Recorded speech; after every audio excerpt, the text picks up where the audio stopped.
There's a very delicate balance between development and conservation, and nowhere is that more evident than here on the Suncoast. Sarasota Bay Watch is a nonprofit group committed to preserving the ecosystem of our area waters. Co-founder Rusty Chinnis, along with our guest host, Edible Magazine editor Tracy Freeman, are here to talk about what that group has been doing. Welcome, Rusty. Well, thank you for having me here today. Now, tell us how the Sarasota Bay Watch was formed and why.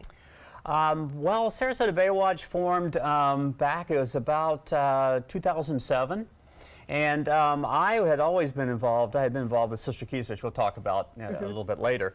But someone came to me from START, Solutions to Avoid Red Tide, and wanted me to get involved with that group. And I've been a fisherman all my life and been around the Suncoast and really enjoyed the fishing here. And I was concerned but I just couldn't quite see my way to do something like the Red Tide thing. But I believe in that, and they have a good cause.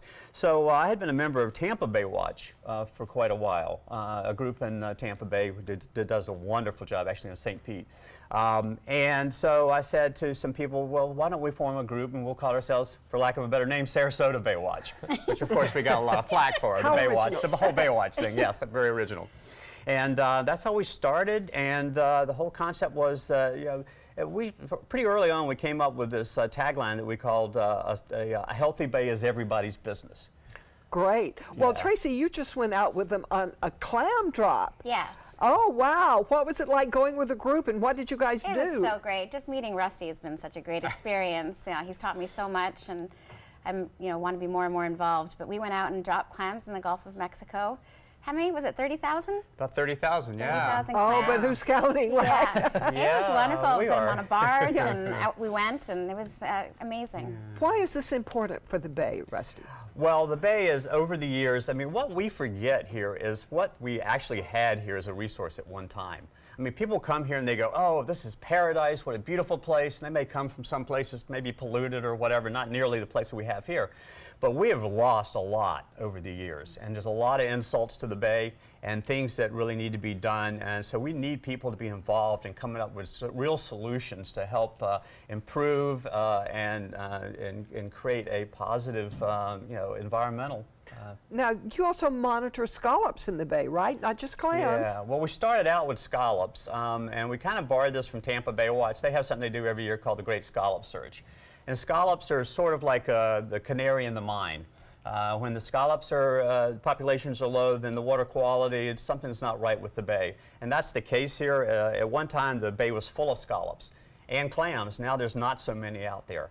But they really help to clean the water. They're bivalves, oysters, clams, and scallops all do a tremendous job in creating water quality and helping with the water quality. So they keep the ecosystem cycle going, and by losing clams, you lose that important step? Lose a step. Absolutely, and they provide food for a whole lot of species in the Bay. Yeah. Now, you've been working with the Sister Islands. That's been your special project. Sister Keys. Sister Keys, yes. I call those little thing islands.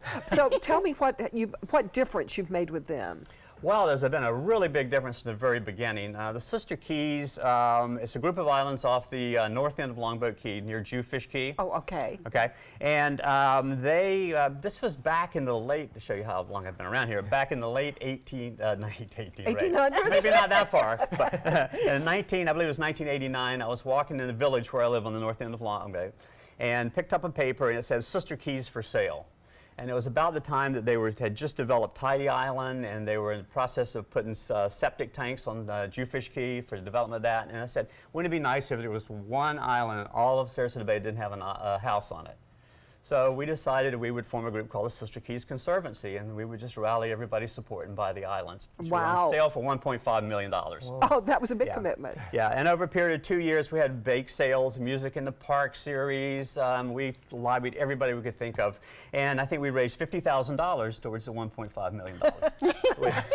We all of a sudden realized, well, we're not getting anywhere here, so we went to the town of Longboat Key, and town of Longboat Key was doing a new comprehensive plan. It turned out that they needed some open space, so it was perfect timing.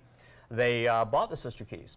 So that was number one. And then they stayed pretty much like that until about 2007, at which time a developer that was doing the project on Perico Island in Manatee County needed a mitigation site. So they came to the town and asked if they could use the Sister Keys. And the town agreed, and they did a $1.5 million mitigation there. Took off all the invasive species. I think maybe we have some photos to show you what the difference it made. Planted all native species, created a 2-acre wetland where there was nothing at all. And over the years, it's just been 11 years since that happened. It's just been phenomenal what's happened there. It is truly a special place. It is, and I got a little tour with Rusty a few weeks ago. It was wonderful. Already see the difference that you guys are making in just way this more, few years. way more than that. I mean, just to know what it was like before and to see it now, really, it's really huge. And thank God for people like Tracy and Edible Sarasota Magazine that do such a great job, not only in telling people about food and all, but about the things that really matter. Well, all Tracy, related. this is very important to you in your magazine, preservation and conservation. Yes. So what difference are you hoping you make with your magazine? I just want to see more volunteers. I want to see people get involved. I don't think people know what's happening to our waters. I was just out at Cabbage Key, and the water has just deteriorated because of red tide, and it really upset me. So I'm going to do everything in my power to work with Rusty and raise the awareness here in our community.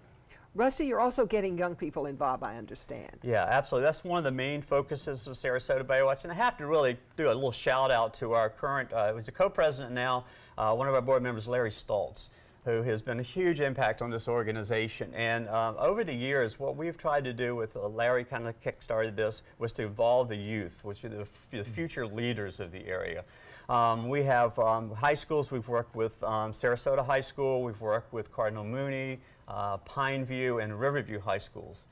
Just an idea of some of the initiatives that we did. We actually got what we did. We brought the Bay into the classroom. That was the idea. Oh, what a great idea. And we went and actually had the high school students from these high schools develop a program, give them the resources, help them create PowerPoint presentations, and they went into the elementary schools. Oh, my. And they were the ones that taught the elementary school students about because the they're Bay. going to be the ones that save it in the long run. And it's, Thank you so much. And the 2018 Great Scallop Search will be on August 25th.